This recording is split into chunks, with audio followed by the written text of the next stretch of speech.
Le ministre de l'Intérieur français, Bruno Retailleau, qui est diabolisé énormément par le régime algérien. Bruno Retailleau s'est exprimé dans un grand entretien. Il a répondu aux accusations des autorités algériennes et explique qu'est-ce qui s'est passé ces dernières semaines avec l'Algérie, ces derniers jours, et pourquoi ça se passe mal. Il a dit que les soutiens du régime algérien ont dépassé la ligne rouge, ont dépassé les limites quand ils ont commencé à appeler au meurtre, à appeler aux violences. Bruno Retailleau, il a expliqué, le problème il a commencé là.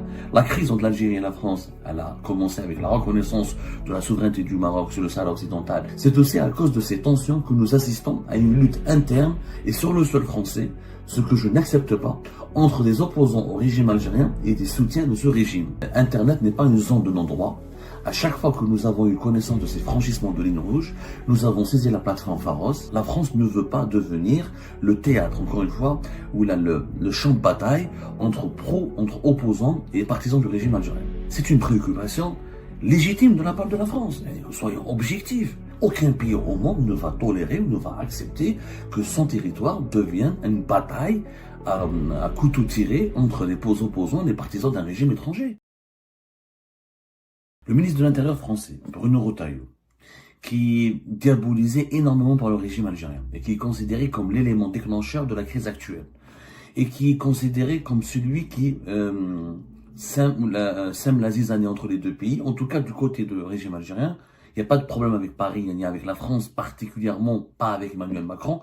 Le problème est davantage se pose avec des figures politiques de la droite française, la droite dure, incarnée par Bruno Retailleau. C'est pour ça que lorsque les autorités algériennes avaient réagi le 11 janvier 2025, ils n'ont pas attaqué Emmanuel Macron, ils n'ont pas attaqué l'Élysée, ils ont attaqué l'extrême droite. Bon, l'extrême droite n'est pas au pouvoir, mais c'est la droite dure.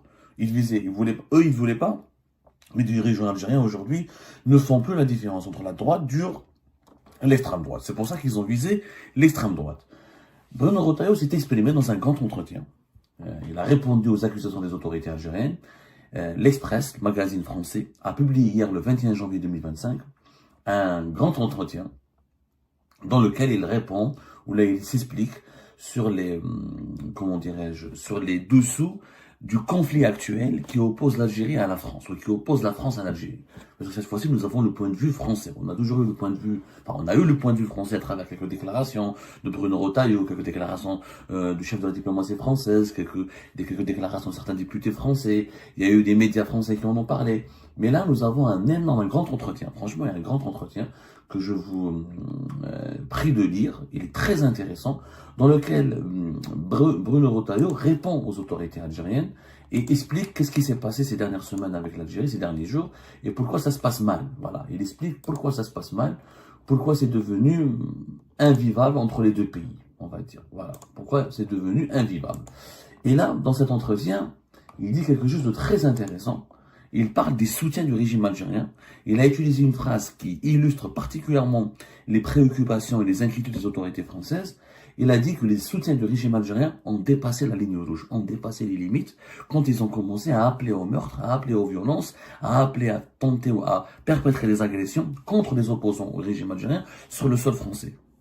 Bruno Retailleau, il a expliqué, le problème il a commencé là. La crise entre l'Algérie et la France, elle a commencé avec la reconnaissance de la souveraineté du Maroc sur le Sahara occidental fin juillet 2024, mais le conflit, cette crise a basculé dans une spirale de tension, dans une spirale d'attaque et de reproches, et dans une spirale de riposte, et dans une spirale dans un bras de fer, le bras de fer en Paris et Alger est devenu plus dur, plus froid, et les crispations sont devenues encore plus froides et plus dures, à cause des dépassements, des violences et des dérives des soutiens du régime algérien. Regardez ce qu'il dit, Bruno Retailleau, lorsque l'Express, magazine français, lui pose la question suivante. Avez-vous connaissance des liens avérés entre le régime algérien et les influenceurs lancés dans une campagne de haine contre la France? Bruno Retailleau répond très honnêtement. Non, à ce stade, nous n'avons aucune preuve qu'il s'agisse d'une manœuvre coordonnée. Nous pouvons en revanche considérer que ces influenceurs profitent vraisemblablement d'un contexte d'exacerbation des tensions entre l'Algérie et la France. C'est aussi à cause de ces tensions que nous assistons à une lutte interne et sur le sol français, ce que je n'accepte pas, entre des opposants au régime algérien et des soutiens de ce régime. Mais ces derniers, en faisant référence au soutien du régime algérien, ont franchi la ligne rouge. Il est absolument inadmissible, dit Bruno Retailleau, le ministre français, qu'un individu, quelle que soit sa nationalité, profère des menaces de meurtre, des menaces antisémites. Je ne laisserai rien passer. Donc Bruno Retailleau, il est très honnête. Il dit qu'il n'y a pas de preuves. Les Français n'ont pas de preuves. Comme je l'ai dit vers Algérie Pass, il n'y a pas de preuves matérielles, qu'il y a des liens directs, matériellement prouvés. Il n'y a pas de matérialité à ce niveau-là. C'est-à-dire qu'il n'y a pas de preuves matérielles, encore une fois, qui démontrent que les influenceurs qui ont été arrêtés, interpellés, placés en détention en France ou placés sous contrôle judiciaire ont été télécommandés ou téléguidés ou travaillent directement pour le régime algérien. Mais il s'agit de soutien du régime algérien. Ils soutiennent le régime sans forcément travailler ou être liés matériellement, organiquement aux officiers du régime algérien. Je répète, nous n'avons aucune preuve qu'il s'agisse à ce stade d'une manœuvre coordonnée. Nous pouvons en revanche considérer que ces influenceurs profitent vraisemblablement d'un contexte exacerbé, c'est-à-dire des tensions exacerbées entre la France et l'Algérie. C'est aussi à cause de ces tensions que nous assistons à une lutte interne sur le sol français, ce que je n'accepte pas entre des opposants au régime et des soutiens de ce régime. Mais ces derniers ont franchi la ligne rouge. C'est vrai que les soutiens du régime algérien ont franchi complètement la ligne rouge. Complètement. Tu peux ne pas aimer, tu peux défendre Tebboune. La France n'interdit pas aux partisans du régime algérien de défendre Tebboune, de dire vive Shangri-La, de dire vive les généraux algériens, de dire vive le régime algérien. C'est ton droit, c'est la démocratie en France, c'est une démocratie. Tu peux dire vive Tebboune, tu peux dire vive l'Algérie. Et vive le régime algérien. Encore une fois, là, on mélange malheureusement l'Algérie et le régime algérien.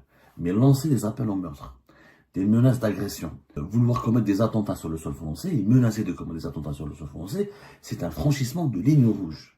Voilà ce qu'il dit encore Bruno Retailleau. Je n'ai laissé rien. Internet n'est pas une zone de non-droit.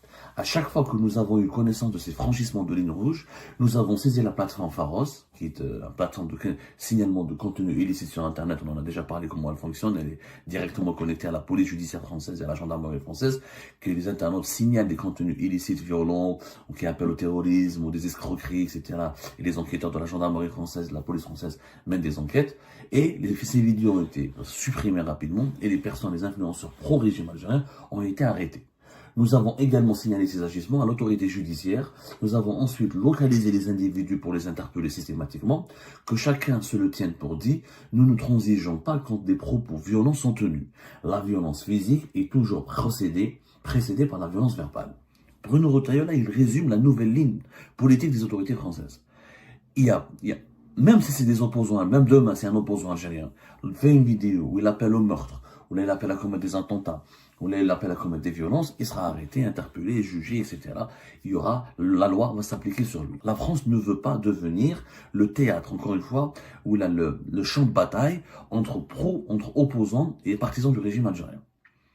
C'est une préoccupation légitime de la part de la France. Soyons objectifs. Je ne vais pas reprocher, moi, Algérien Bruno Retailleau, de vouloir protéger son pays et de ne pas vouloir que son pays se transforme en un champ de bataille. Est-ce que nous, les Algériens et les Algériens, on accepterait que demain, entre les opposants maliens et les partisans du régime malien, ils vont s'entretuer chez nous, l'un appelle au meurtre, l'autre il appelle à commettre un attentat, ils vont se bagarrer, ils vont s'entretuer entre eux. On ne l'acceptera jamais. On ne l'acceptera pas non plus si les opposants tunisiens ou des partisans du régime tunisien viennent sur notre territoire national, sèment la terreur, le chaos, et essaient de s'entretuer et d'appeler au meurtre. Aucun pays ne va l'accepter.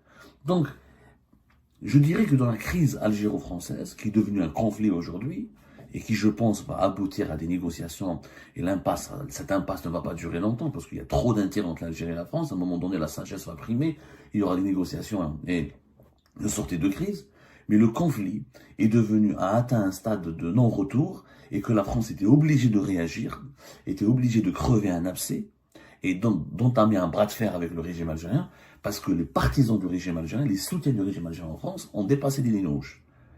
Maintenant, il n'y a pas de lien matériel, entre guillemets, parce que tu comptes voir l'ancien directeur de campagne de Abdelmajid Tebboune à Paris, Mehdi Ghzar, il appelle les Moudjahidines 2.0 à combattre les Harkis 2.0, pour moi c'est un appel à la violence, c'est un embrigadement, c'est un endoctrinement. Mehdi Ghzar était l'ancien directeur de campagne de Tebboune, donc il était lié à Tebboune, lié au régime Tebboune. quand on voit ce que certains ministres algériens, ce que la presse étatique algérienne, la presse gouvernementale, l'organe de l'État, l'APS, comment ils parlent, le NTV, quand on voit comment avec Sofia Bellemen, comment elle était très proche du consulat général, du consulat de Lyon, comment elle était très proche des autorités algériennes, attention, il y a des indices, il y a des éléments matériels, mais ils ne sont pas suffisamment, euh, euh, ce sont les preuves dont nous disposons, ne sont pas suffisamment accablantes ou suffisamment détaillées ou suffisamment profondes pour mettre en cause tout le régime algérien. Ça peut être des liens, ça peut être des lobbyistes, comme je l'ai dit à Algérie-Pat, comme on l'a dit nous à mettre reprises dans nos émissions, c'est des seconds couteaux, c'est des intermédiaires, des lobbyistes, des politiciens de second rang, des hommes des entreprises, des businessmen, des politicards, des lobbyistes qui essayent de manipuler ou d'embrigader, de constituer des brigades d'influenceurs pour les mettre au service du régime algérien en espérant tirer ensuite bénéfice de cet investissement, en espérant prendre des privilèges illicites ou avoir une carrière politique ou être récompensé par le régime algérien. Les liens matériels ne sont pas ténus, comme on dit. Je sais pas si c'est le mot. C'est le mot et c'est le mot et les. Voilà, ils sont pas ténus. Voilà, ils sont pas assez solides. Voilà, il y a pas de lien solide, mais il y a des indices, il y a des indications. Et la matérialité est difficile à démontrer, effectivement. Mais comme tout se passe dans l'oralité ou là avec tout est verbal, tout est informel. Il y a des liens directs entre les influenceurs qui ont appelé à tuer les opposants algériens et le régime, et certains officiers du régime algérien. Le lien, par exemple, avec Mehdi Rezal, il est déterminé. Quand tu appelles, encore une fois, tu demandes au Moudjahidine 2.0 à combattre les Harkis 2.0, c'est un appel, pour moi, c'est un appel à la violence. C'est un appel à la violence. D'ailleurs, je me demande pourquoi il n'est pas jugé, pourquoi il n'y a pas une action en justice contre lui. Parce qu'il est encore résident en France. Il n'est pas franco-algérien, mais il a une résidence en France. C'est pas grave. En tout cas, Bruno Retailleau, il a expliqué calmement la position des autorités françaises, qui est une position compréhensible. Compréhensible. Bon, l'entretien, il est très très long. Il a beaucoup parlé de l'Algérie, etc. Et la question des visas, la question des autorités, du rapport avec le régime algérien, le rapport avec il a de Boualem Sansal, etc. Mais ça, on pourra l'aborder plus tard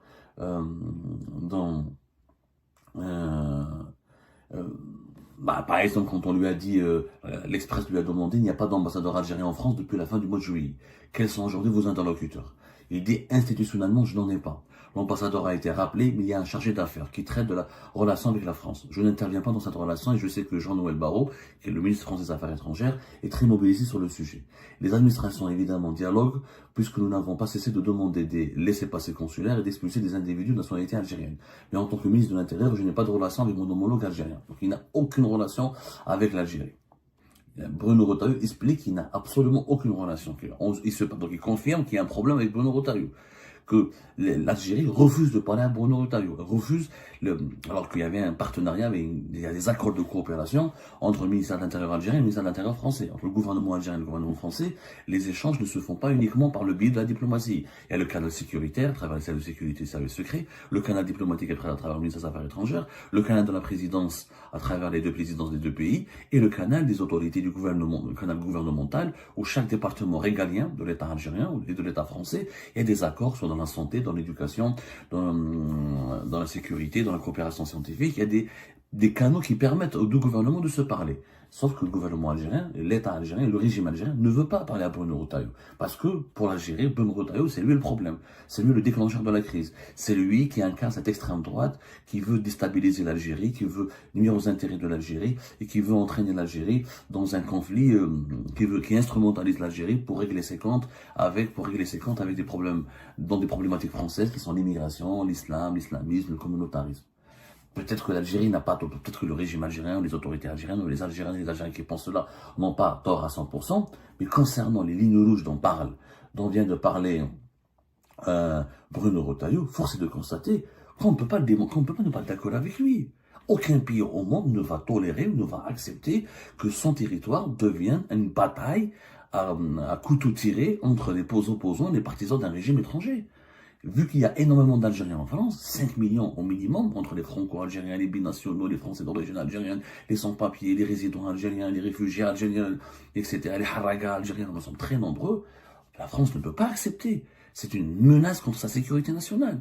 Des gens, quand ils appellent à menacer, à agresser des opposants, les opposants vont se défendre. Donc il va y avoir des batailles, il va y avoir des bagarres, il va y avoir des meurtres, il peut y avoir des agressions, il peut y avoir des menaces caractérisées contre l'ordre public et la sécurité dans la France. Il faut le comprendre, ce point de vue. Il faut que les Algériens comprennent son point de vue. Les problèmes de l'Algérie se règlent en Algérie.